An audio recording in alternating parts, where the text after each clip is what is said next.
Eu vi você comentando sobre um teatro específico, né? Não vou falar a cidade nem o local, que você teve bastante dificuldade nele, né? Aconteceu algumas coisas ruins, né? Você teve acidente. Ah, é uma história bem triste. Foi em Criciúma, uma cidade chamada Criciúma, é uma cidade belíssima, Santa Catarina, e eu viajo muito para Santa Catarina e Rio Grande do Sul. Aliás, essas cidades imersas, eu trabalhei em muitas delas, né? Saber o que acontece lá é lamentável mesmo.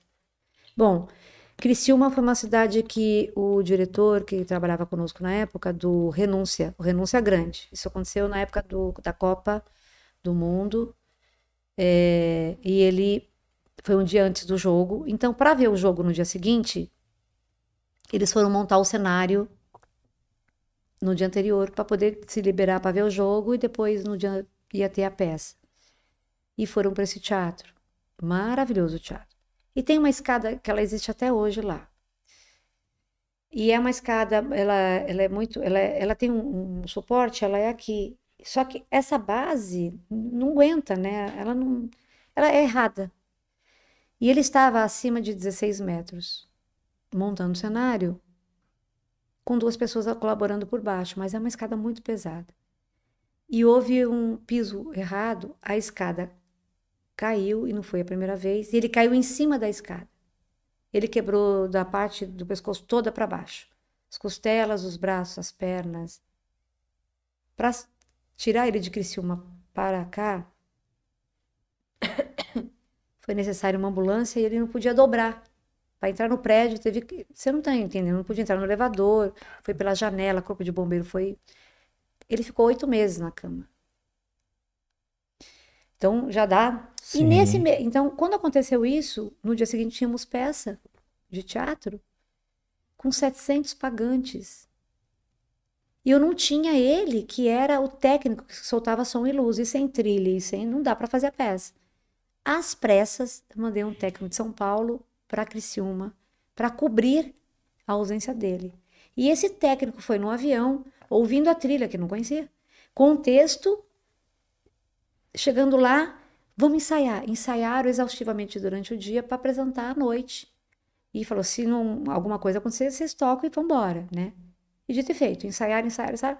Vamos começar a peça, a plateia lotada. Eles estavam fazendo a oração no mesmo teatro.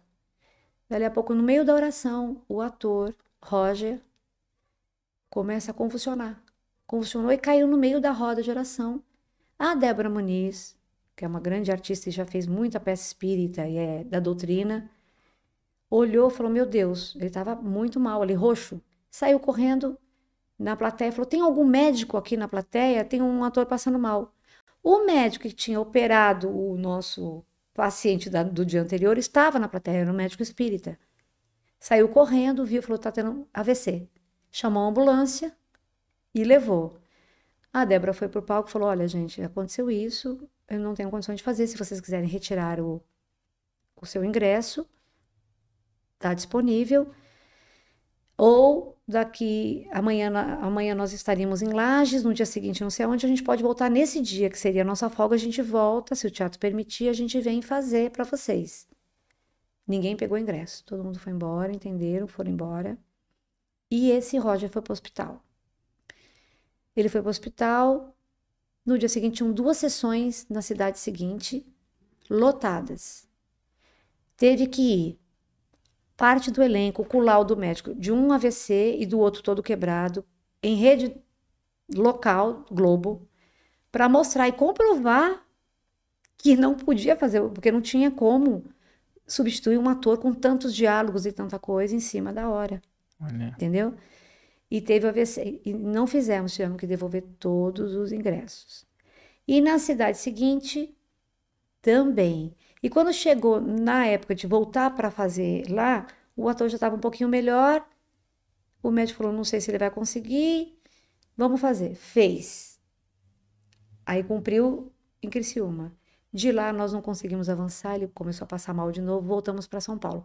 Toda a turnê restante foi cancelada, porque não tinha tempo hábil de trocar o ator, porque não é assim, né? Sim. É muita coisa, ele era um vilão. Chegamos em São Paulo, ele foi para Bauru, morreu em seguida. Olha. 38 anos. Novo. E a sequela, quando ele chegou, ele teve uma coisa horrível, né? Ele virou uma outra pessoa e ele virou violento. Ele queria matar, ele teve que ser amarrado. Foi muito triste. A mãe dele contou casos assim pra gente terríveis. Então, Criciúma, eu fiz muitas turnês pós isso, foi em 2004. Muitas turnês pós, muitas. Pulava Criciúma, de tanto trauma. E você não contava o motivo pra eles? Eu contava pra ele, eu falei, gente, eu não vou, mas por quê? Mas tá de boa. Eu falei, não vou. Ficou traumatizado, né? Este ano passado, com a Abigail Paulo Estevam, eu falei, gente, eu preciso tirar isso de mim.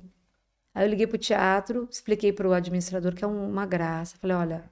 Ele falou, Lu, e essa escada ainda existe aqui. Eu falei, pelo amor de Deus, gente, você tem que tirar. Ele falou, vai ser tirado. Eu falei, olha, eu vou. Só tem uma condição, ninguém sobe nessa escada e ninguém sobe escada nenhuma aí. Ele falou, tudo bem, pode vir. E aí fomos e foi lindo, o público amou, a Abigail Paulo Estevam recebeu bem. Eu expliquei pra plateia por que a Ramacria pulava. Eles falavam, mas por que não vem? E aí quebrou um pouco já quebrou, tá tudo bem. Mas foi difícil. O que você achou desse corte? Coloca aqui nos comentários a sua opinião sobre esse tema. Para ver o episódio completo, é só pesquisar Recomeçar Podcast Espírita. E caso tenha ficado alguma dúvida sobre a doutrina espírita, é perfeitamente normal. Procure ler as obras de Allan Kardec.